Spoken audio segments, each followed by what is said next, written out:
siba siba ijele siba siba siba siba siba siba siba siba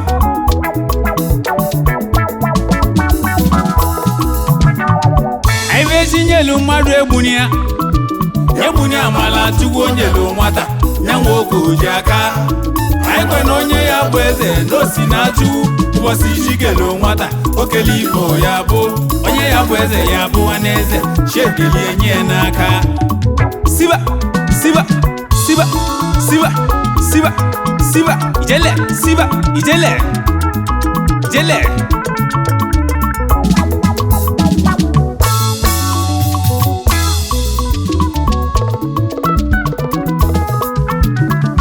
odumodu Nwaeze ịbịa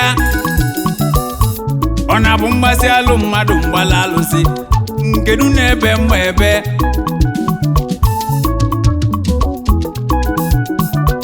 nwata abụla agwa ogwobula iluru ụlọ ma ilo dị na agwụ na ọ na-egburu nwa ọnwa ndeti anọ na-eme na ajọ ire ilozogo na anwụrụ ndụ ụbọchị anyị ka ọ bụ nnọkwa ilozogo ụmụ ụwa mago ibe chi Nyelu mmadụ na-egburu ya na ugochitelu nwata na-azọrọ ya arụ n'ụwa mago na ugochukwu Nyelu nwata ka o ji eje mba etigbuzie nwa awọ tigbuzie awọ na-aga ilo onwere ya mụrụ nwee mụọ ebe ọma ebe dị mma na osi na-achụ siba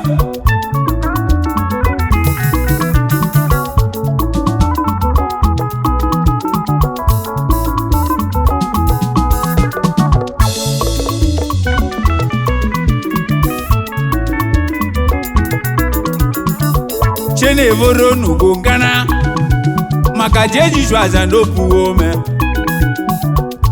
mmadụ na-echi n'igwe ma chụwu bụ nya na-akpụ ndị eze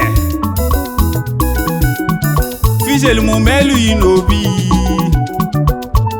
maka alụsị anyanwụ na owelie na ndụ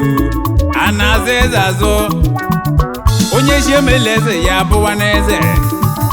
ebe chi Nyelu mmadụ egbunie n'ụwa egbunie amala tuwo Nyelu nwata nyanwo okoji aka anyị ma na onye ya bụ eze n'osi na-achụ mbọsi ijikelu nwata okele Igbo ya bụ onye ya bụ eze ya bụwa n'eze shekelie nye n'aka siba siba siba siba siba siba siba siba siba siba ijele siba ijele ijele ijele ijele siba igba Ogilisi abịago Ogilisi abịago Ogilisi abịago kedebe nna ọnya na-etile egwu a Ogilisi abịago aishi Ogilisi abịago igwe amasị aka Ogilisi abịago Chukwu ji egwu Samuel Ogilisi abịago onye mmụada Ogilisi abịago egodukwu kingdom ndogwu mma Ogilisi abịago esi mmiri n'izu ochi Ogilisi abịago Abia steeti Ogilisi abịago esi mmiri na-atara ata Ogilisi abịago ejebe n'ihe ejelu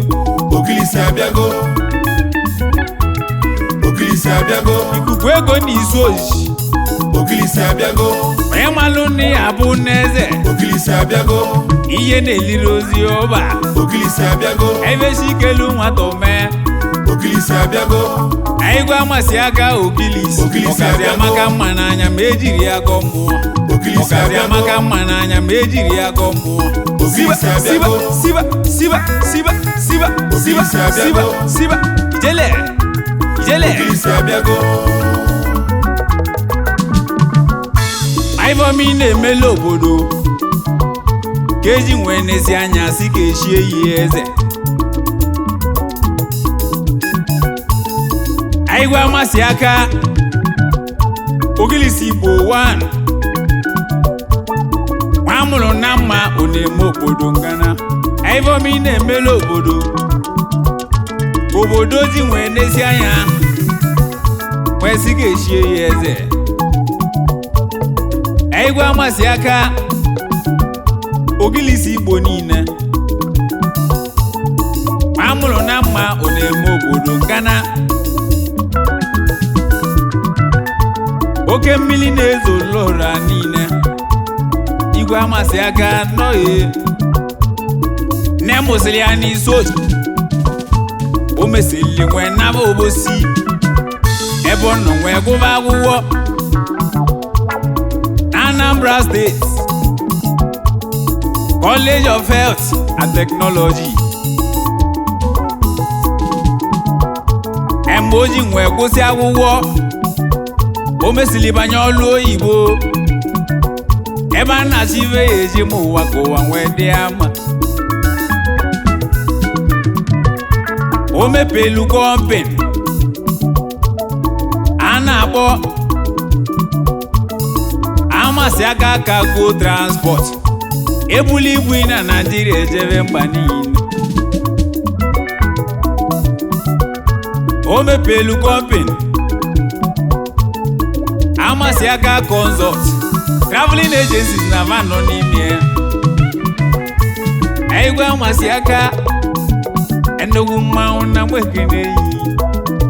ennukwu mmanwụ na mwajaghị mmụọ nwere ibe ile chukwu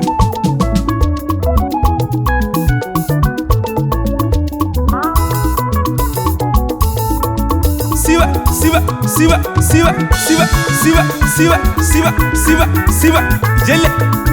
jele siba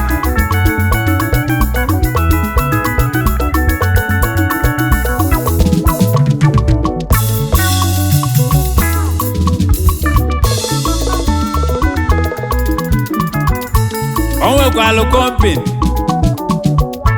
amasị aka agro farms ife ndị aka na-emelu obodo nwee dị ama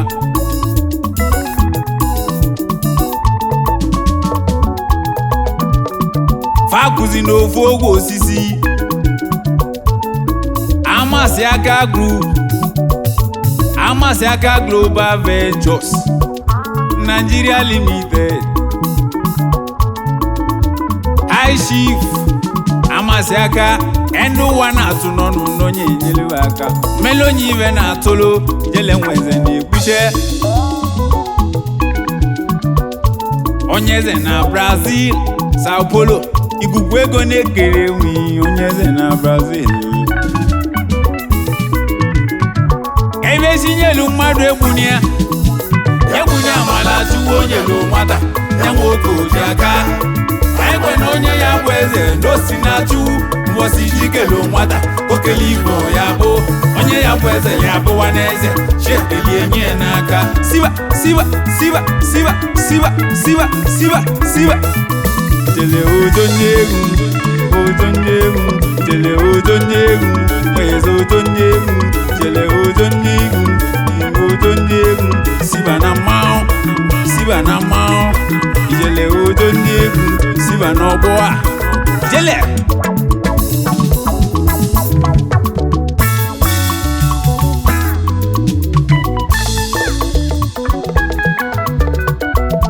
aikene eze nwanyị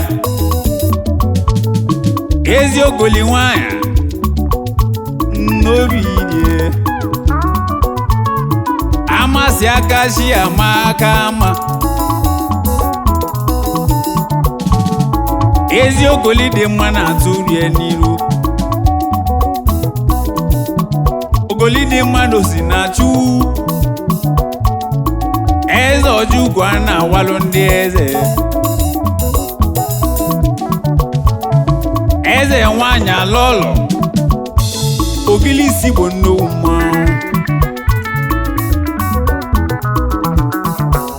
ọgwụ ịma na nkwubu ike nnụnụ ọgwụlụ ọkalesi ya eze nwanyị chiamaka na mgbekene yi Ogilisi Igbo niile si ka ije anyị mma n'onye ejighị n'oji ive n'aka siba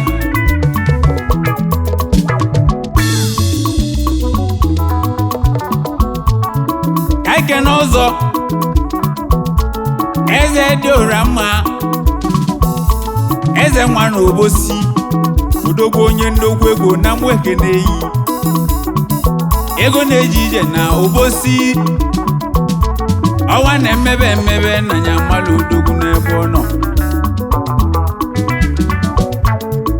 eze nwa na mozali ndogwu mma ebube si Legacy Logistics Global ekwumeku na China ebe a na-abala akụ aza na-abala akụ mba ekene enweghị ewubesi Chimelumeze ọnụ enudu akọ mmili jele na Kano eze na ojotu CEO Blessed Anthony Ventures Ogwonulube nwanne ya gba n'ọzọ Chimelumeze Ogwefi Kaikene na Ogwefi Akwụchuwe buka iburu Ogwefi Jiri ajuwe buka Ogwefi Onyeje Ogwefi CEO Ogwefi JCO Ogwefi Human Groups Nigeria Limited Nijele Nweze na-egbuchelu Ogwefi Nijele Nweze na-egbuche Ogwefi mmadụ ka eji nwee karịa Ogwefi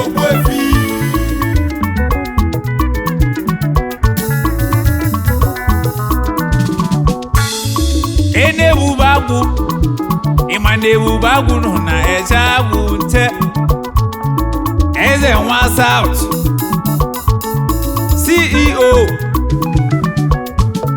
nwa South Global Enterprises onye na-eche nọ n'ọbọ onye na-eche nọ na mmanwụ nwa South na mgbeke na-eyi ijele nwezere eno rimilego double high shift ego na-eji ije n'isu oshi agụbata mgbada walụ ọsọ agụbata mgbada walụ ọsọ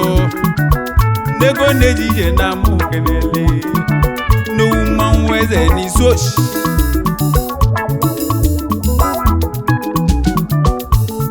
siba jele siba jele igba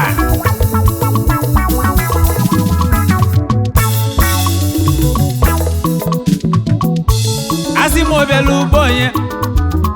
nnobeli bonye abịagbu n'enu asimo okelu na ngwa wanya n'azụ maka iwe ji Nyelu nwata ome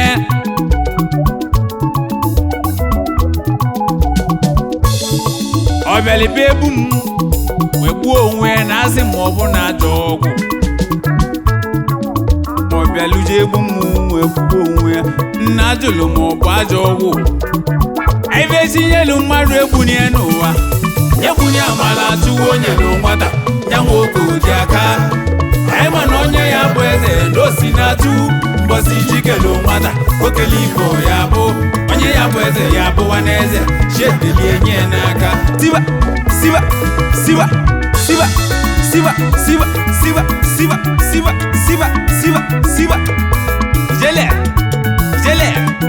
jele odumodu nweze ekaina nijele nweze ekaina odonyegu nweze odonyegu jele odonyegu siba na mmanwụ